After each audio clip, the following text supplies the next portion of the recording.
Hello and welcome to today's edition of EduTalk. EduTalk is proudly brought to you by the Ministry of Education in collaboration with the Teacher Education Journal. We are live on Joy Prime, Joy News, GTV and Ministry of Education channel, MOE channel. He's a former student leader. He's been to a number of ministries. I would not want to go into all of it just yet, but I know that he's identified with education from a very early stage. Please. He needs no introduction at this point. Let's welcome the Minister of Education, Mr. Haruna Iddrisu. Thank you so much for being on EduTalk. And thank you for the opportunity. I look forward to us discussing the subject of education in a manner that assures Ghanaians that President Mahama and the NDC remains deeply committed to reforming and investing appropriately and adequately in the provision of quality education. His desire is to ensure access to inclusive, equitable quality education from kindergarten to primary school. Okay. And the emphasis throughout the world, if you want to get it right, is to invest more in foundational learning at the basic level by way of infrastructure, quality improvement, deployment of teachers, and upholding best standards. Okay. When you get a minister who is a footballer, he just kickstarts and that's it. And we'll take a quick break. But what's the story behind you and your love for zebras? Oh, the calmness of the zebra. I just like the calmness, of the zebra.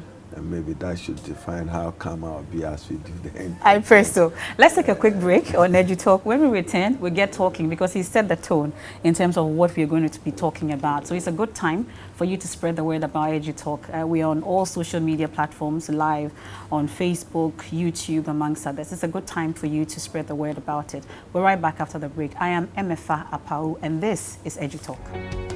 You're welcome back to EduTalk. It's on Joy News, Joy Prime, GTV, and of course, Ministry of Education channel. And like I said, we're on all social media platforms. I bet you're ready now. Our minister is also set. And of course, there's a lot of areas we are hoping to cover.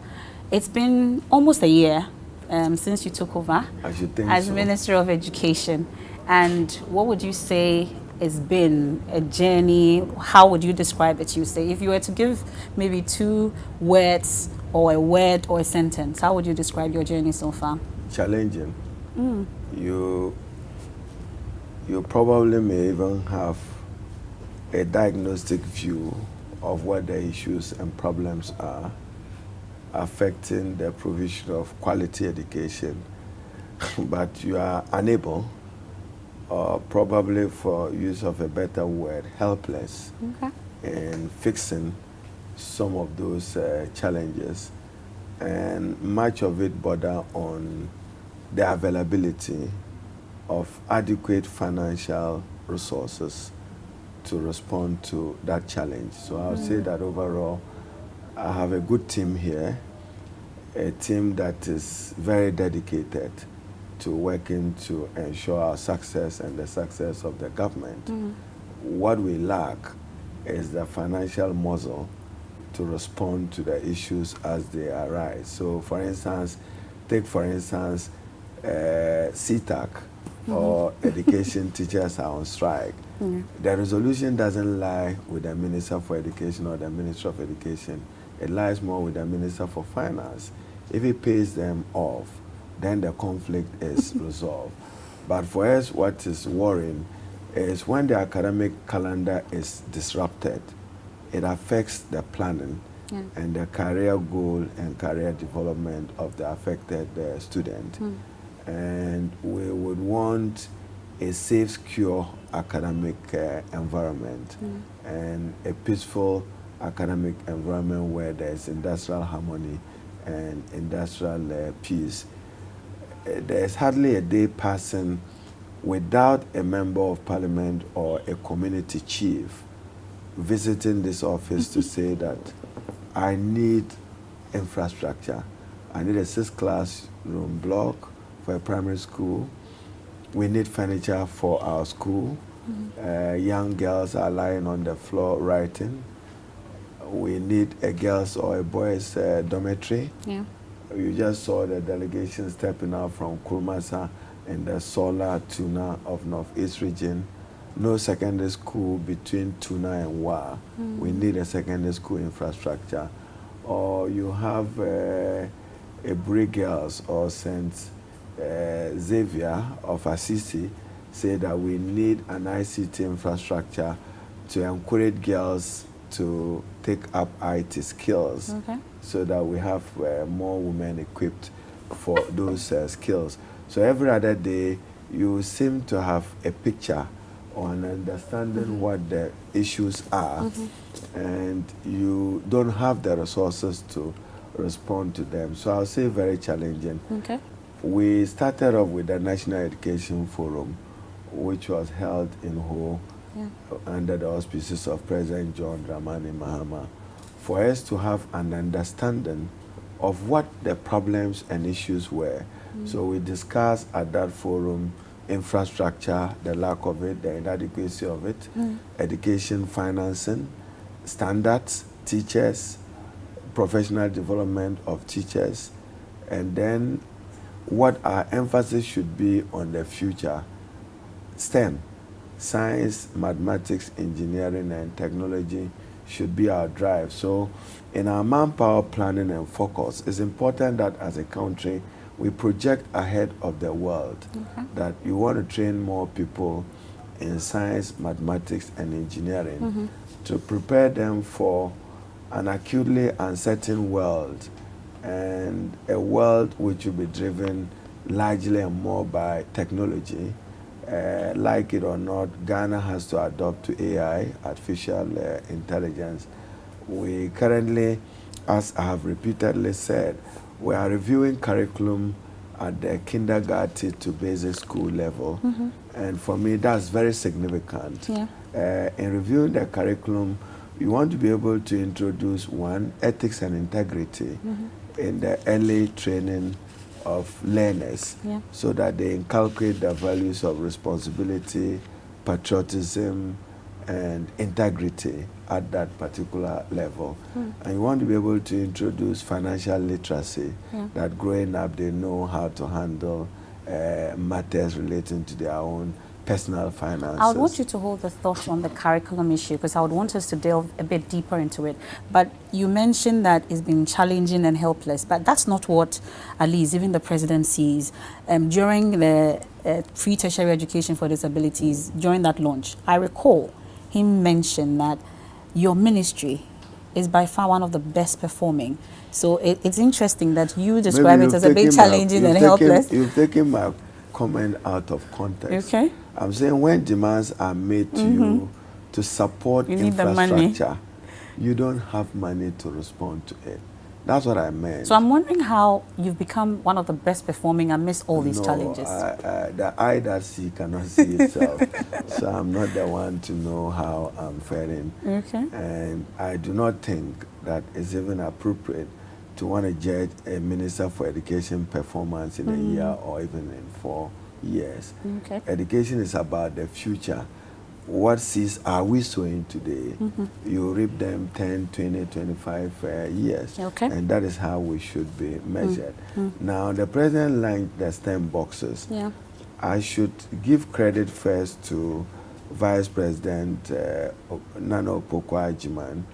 She, at her time here as Minister for Education, put together a committee when she observed, based on evidence, that mathematics and science education was deteriorating, was not in the best of shapes. So she put together a committee which worked to support STEM, get teachers capacity, get training for teachers, get those STEM equipments and boxes, so that you move teaching from theory to practical training, from an abstract teaching of a student. You are teaching a student digestion. He doesn't know how the stomach looks like, which part of the body is the stomach, where that is. So we got that lunch, and then subsequently you see one of those 10 boxes. Okay. It's our desire to revolutionize science and mathematics education. So that was for upper basic education. So this is for upper primary, from primary 4, primary 5, primary 6. Then they will continue with our STEM initiative that we launched with iTech Global of UK and Ghana, which is also supporting us in the STEM space. Now, let's talk about inclusivity and equity. In your introductory remarks, it was one of the key things for you. I'm hoping that we'll delve a bit into it as to how we are hoping that every learner in Ghana would be considered when it comes to inclusivity and equity, you would say? Inclusive education would mean that we have to prioritize the education needs of the vulnerable and the marginalized. And I think President Mahama have gotten that very right with his pledge to provide free tertiary education for persons with disability. I just got the Get Fund Amendment Act passed into law, and for me that's fundamental, or say that's significant, that from next year, 2026, we should see education for special needs education, or learners with special needs will enjoy free education under John Dramani Mahama. For me, by far, that is the most significant inclusive initiative in our educational provision we've had in the last 3 decades. You don't expect a visually impaired student in Akropong School of the Blind not have access to food because government has not released grant or government have not provided grant. So the amendment to the Get Fund Act was to deal with 3 essential issues in the provision of quality education in Ghana. One, Nana Addo Dankwa, the previous government, introduced free senior high school.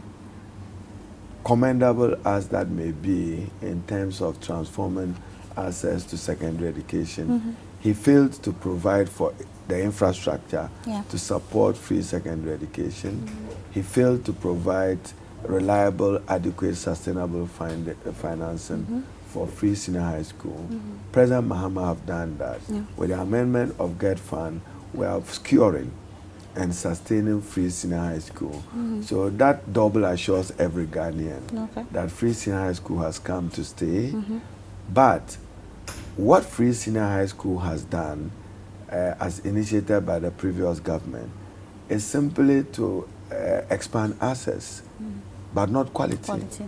So you have improved access to secondary education, but not access to quality secondary education. So we need to do more in order to be able to improve the quality of secondary education.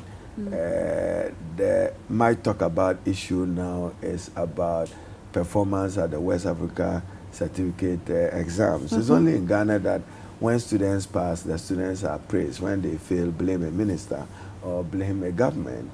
That's a paradox and an irony for me. Now, what worked out was that we strengthened supervision and monitoring, and invigilation was strengthened. But I want to believe, upon my examination of the examiner's report, that the results reflected real outcomes of what to be expected. I shared this with you. There's a student whose birth date is March, secondary school completed, and the student can't spell March on his birthday. Yet he passed. He got excellent aggregate. How did that happen? It wasn't examination tension. I say he cannot spell March. Wow. March. If it was necessary, maybe then you say he can't spell necessary, as I probably struggle or somebody struggles spelling it. That's March. He can't spell March yet. He was born in the month of March. You've seen instances where we are told that student beat up a teacher for refusing to give them opportunity for exam malpractices. What does that reflect? we need to work to restore integrity. How intentional are you about restoring that kind of integrity? If you recall, even before WASI, myself and my team were in the Bono region. I spent the night between Babato, Kintampo, through Techima. It was to send a certain signal because some areas in that particular corridor were notorious for exam malpractices. And we needed to tell them that we'll come after you. And probably that worked. But what is important, after evaluating the examiner's report, many of the learners struggle with application. Okay. So maybe they prepared for just memory, memorization of concepts. But this time around, the questions focus on application of what they learned. I think that let us all commit to improving the provision of quality secondary education.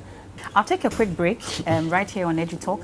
When we return, I'm sure that we'll get to wrap the boat nicely on the rest of the issues that we are supposed to touch on, the social interventions that have been introduced, amongst others. Then we can wrap up on EduTalk. Please stay with us. We're right back.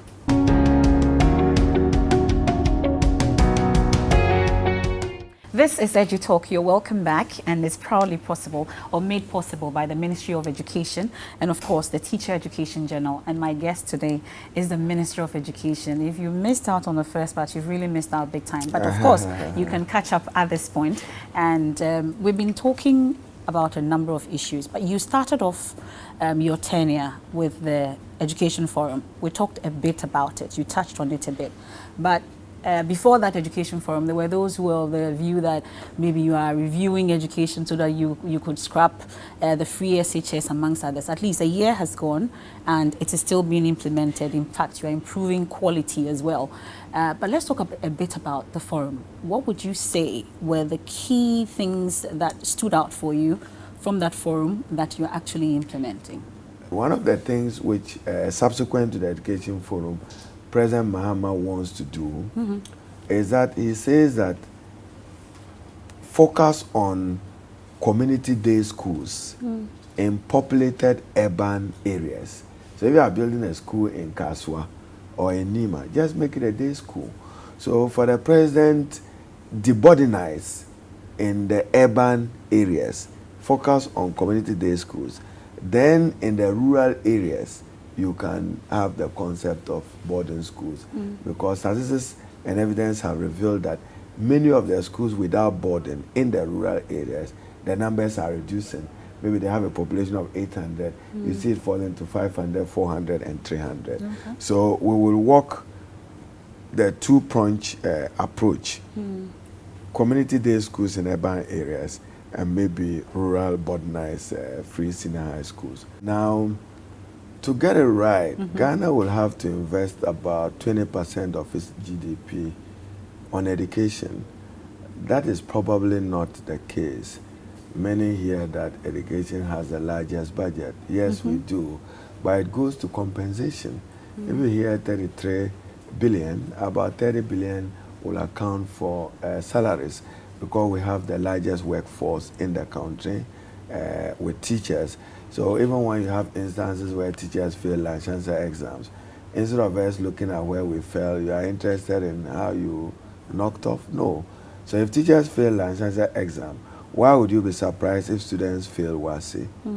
It means that the quality of your teachers may also impact learning outcomes. That is not, Ghana has one of the best professional teachers across the country. No doubt about that. We need to deploy them and we need to keep an update on their continuous professional development, expose them to new technologies like AI and other issues. But we also, you spoke about social intervention, and I said that to President Mahama and to the NDC credit, one of the most impactful initiatives of President Mahama is the no fee stress, where you have first-year university students having the state support them to pay admission academic facility fee to guarantee that no student should be excluded from accessing higher tertiary education because of financial inability or the poor standing of the parent or the student himself. Yeah. It's working well. We are now talking about an investment of about 586 million Ghana cedis per year. That we've gotten launched. My own idea, having launched the no fee stress, was to look forward. We've also gotten the National Ghana Scholarship Authority established with a legal framework for the first time in the history of Ghana since 1961-63. This is the first time we are using legislation to nip in the mud, cronyism, corruption, abuse, lack of merit in the award of government scholarships across the country. So my idea was that if I saw the functioning and operationalization of the Ghana Scholarship Authority against the Student Loan Trust, which is dealing with no fee stress and fees for persons with tertiary disability, maybe into the future we should establish a scholarship and bursaries authority in Ghana, and then you have it focused on two issues: no fee stress and then award of scholarship, both local and foreign. But currently the scholarship authorities bedeviled with many problems. There are many Ghanaian students abroad who are unable to complete their courses for lack of payment of their tuition fees, stipends, and others. We need to have dedicated financing for scholarship. I tried, but I didn't get it supported of dedicating a certain amount of oil revenue, however insignificant, maybe 2.5%, to support the bursaries and scholarship, because every country you must be seen investing in your human capital. Yeah. That will bode well for the future of the country, help you to ameliorate poverty, help you to improve healthcare, help you accelerate your literacy rate, and then help you generally in your social and economic development. You may not have been. So a priority must be investment in human capital, and I'm a strong advocate of that. Okay, I'm hoping that in the next year, maybe in 2 years, when we get to sit again, as Minister of Education, hopefully it's too far away. Okay, well, when we sit again, I'm hoping to hear one thing that is currently an issue that you're hoping will be a thing of the past at the next sitting with you on EduTalk. Yes, free senior high school is the much talk about controversial education policy in Ghana. The outcome of WASI, not the best for the country, not the best for the student. It affects their career path planning and development. So government is deeply concerned and will do what it takes, every resource that it takes, to improve the quality of secondary education. Are you going to reintroduce APOL for students? Not at all. Not at all. Okay. We'll be very strict with invigilation.